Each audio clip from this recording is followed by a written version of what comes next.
Hi, my name is Delmarshae Walker. Welcome back to my channel, and I hope everyone is doing great today. In this video, I want to talk about the four horsemen.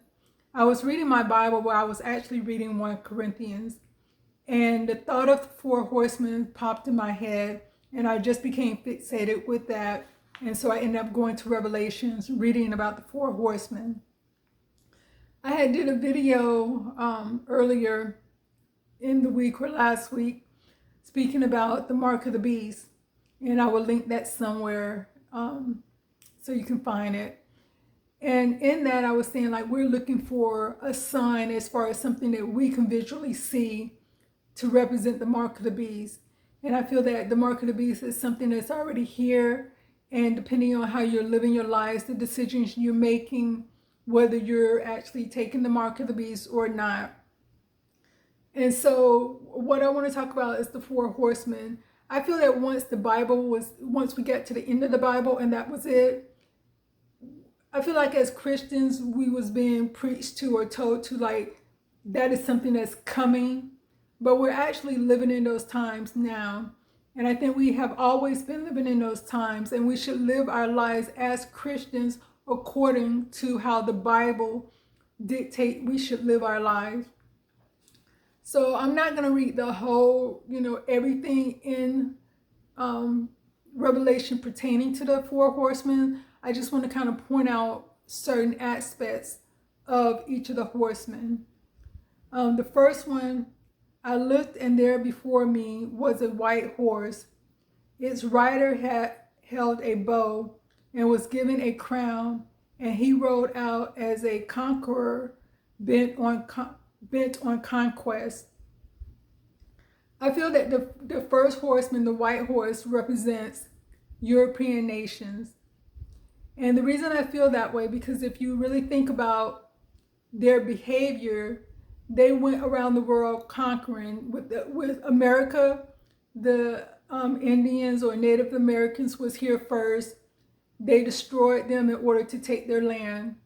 We see what happened with Africa. They went over there. First, they stole the people from Africa, and then they went over colonizing, taking their land. So they was like conquering, just going around conquering different islands, different places. Everywhere they went, they more or less took over. So that's why I think the first horsemen represent European and their desire to conquer. And I feel like they're still doing that now. With the bow, I feel the bow, like, even though God initially stated the bow was a covenant between his people, that he would never, with with Noah, that he would never flood the land again. But God being God, God being in the past, present, and future all at the same time, he knew that the bow was going to be changed as far as its meaning. And so the bow, I think it represents the flag of the LGBTQ plus community, because as you can see, America was trying to conquer Africa again, this time without violence. But if you think about it, if you can destroy the men of any country, it will become easy for you to take over, manipulate, and kind of control things when you don't have that male presence. So if they're trying to turn these people and convince them, hey, if you don't let your country become, represent the gay, then, you're not going to be able to do this or do that. But you see with Africa, they're resisting because they want to be respected, and they want to be able to run their own country the way they want to. Then another horse came out, a fiery red one. Its rider was given power to take peace from the earth and to make people kill each other. To him was given a large sword. I want to show a video first that I did, and then I want to come back and speak on the second horseman. Doing that is China. A lot of people say, no, China is just trying to be, trying to keep peace. That's the thing that drives me crazy, and I don't understand, because after he did the deal with Saudi and Iran as far as a peace deal, everyone wanted to keep throwing this word around connected with China. Peace, peace, peace. China making peace still. China is a peace broker. China is trying to bring peace around the world. I don't see it that way, because how can you be looked at as a person that's keeping peace? And like I said before, you're killing Christians in your country. You're killing the Uyghurs in your country. You're getting ready. You want to start war with Taiwan. And then on top of that, you're harvesting organs. You're killing prisoners and taking their organ and selling them. Okay, so if you don't know, I feel that the second horseman is China. And you can see how irritated I was getting because I kept hearing them say, you know, China and peace, China and peace. And in here with the red horseman, because we know China is represented by the red dragon. And with China, everything that's going on with them is death. It's not peace, it's death. And he is having people in his country killed. He's setting up, you know, police stations in different places, having people killed. So he's given the power to kill.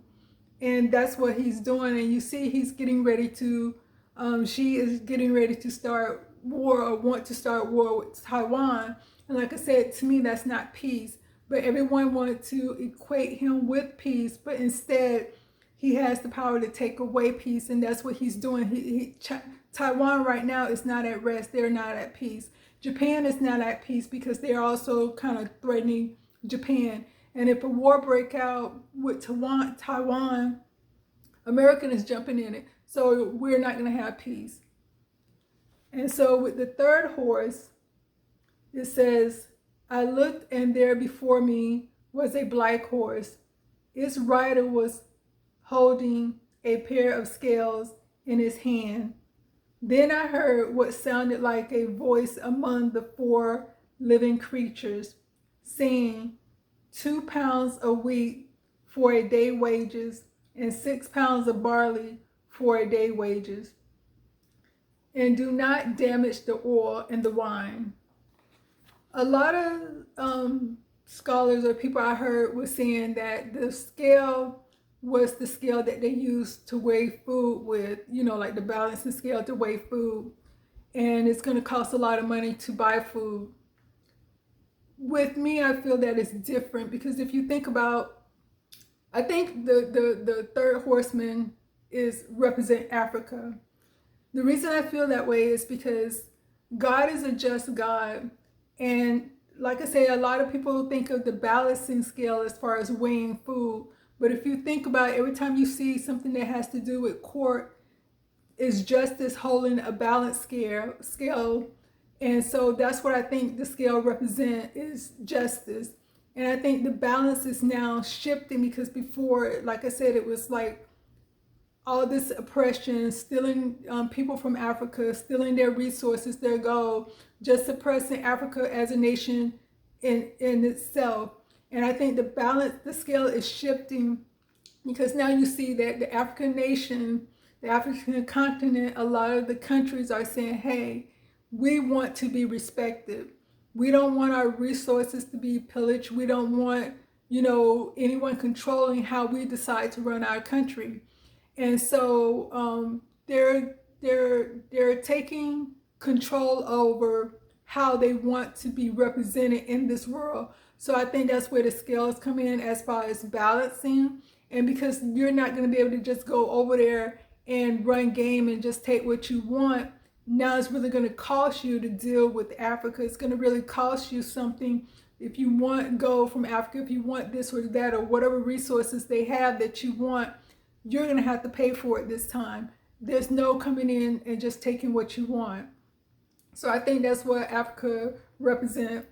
I'm not sure about when they get to the part where they says, and do not damage the oil and the wine. I'm not sure what that means. I looked, and there before me was a pale horse.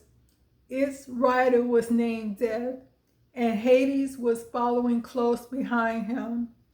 They was given power over a fourth of the earth to kill by sword, famine, and plague, and by the wild beasts of the earth.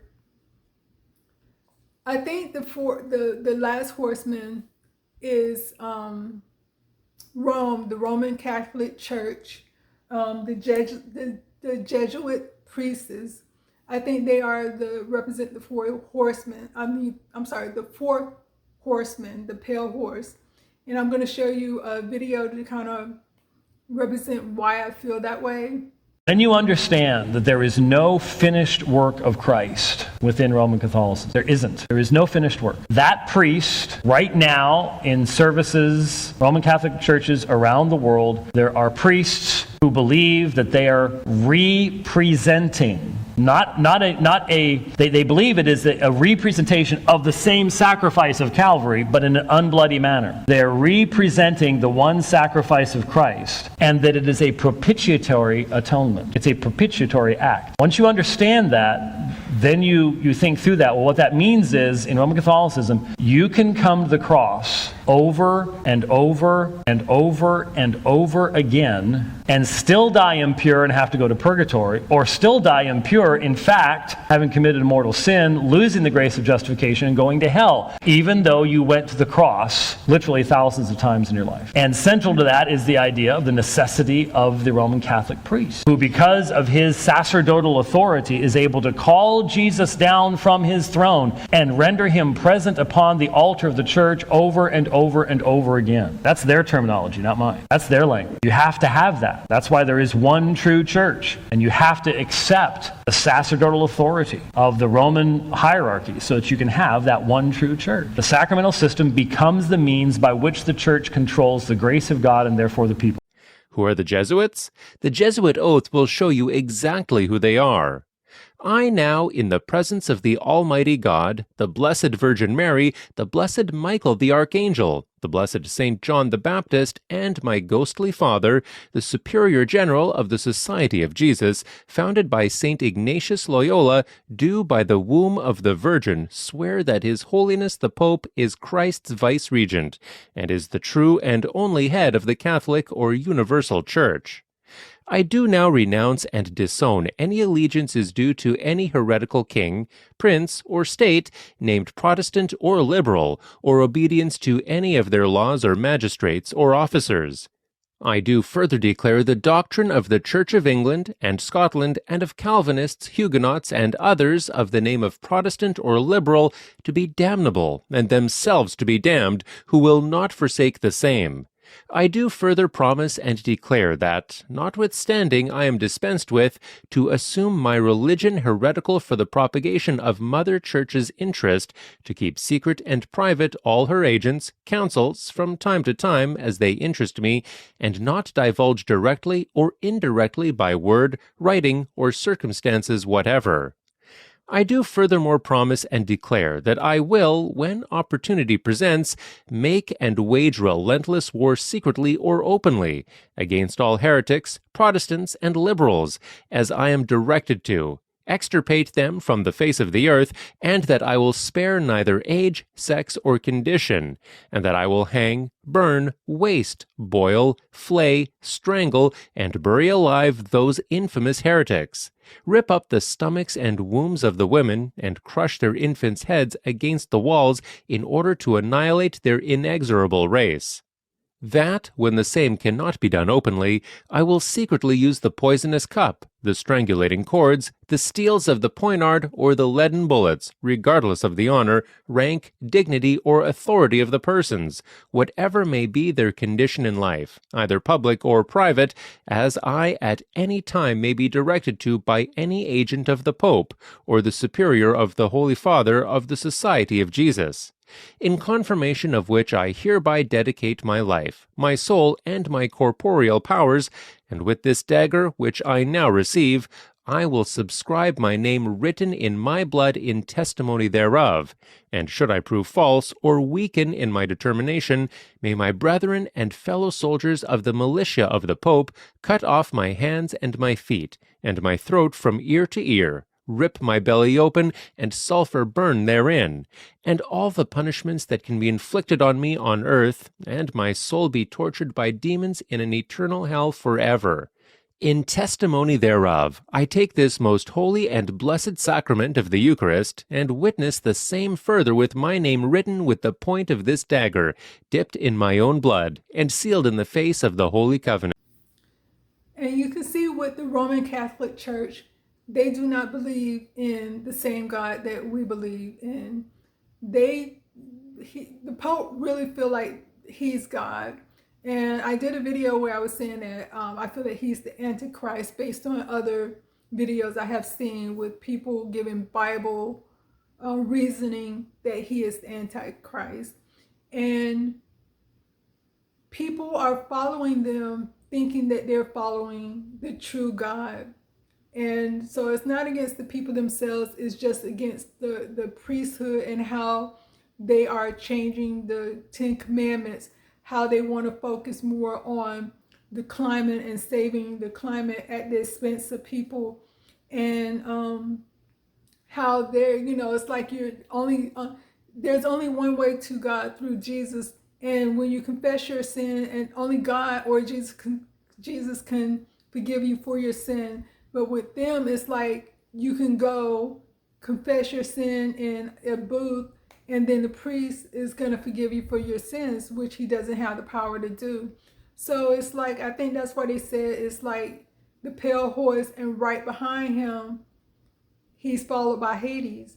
And I was trying to get understanding of Hades, and from what I'm understanding, it's not like hell. It's more like a waiting room to get to hell. It's like you're going to be waiting in Hades until God give his final judgment.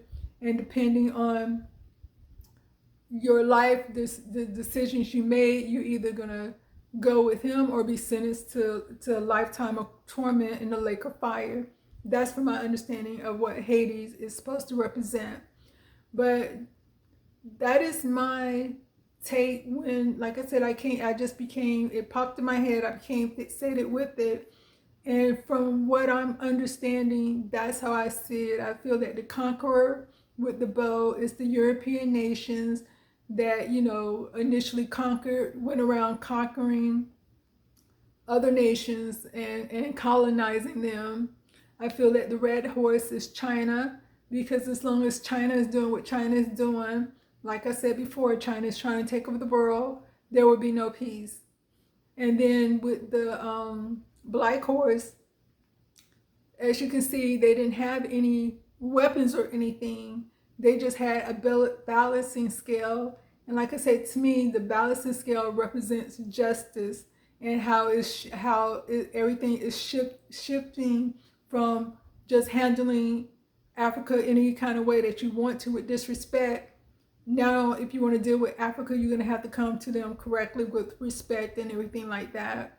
And then with the last horse, the pale horse, like I said, I feel like it's the Roman Catholic, it's the Jesuit, and their belief system, which is not in line with Jesus, is not in line with God. And so I just wanted to share that with you, and I hope everyone is having a great day. Peace.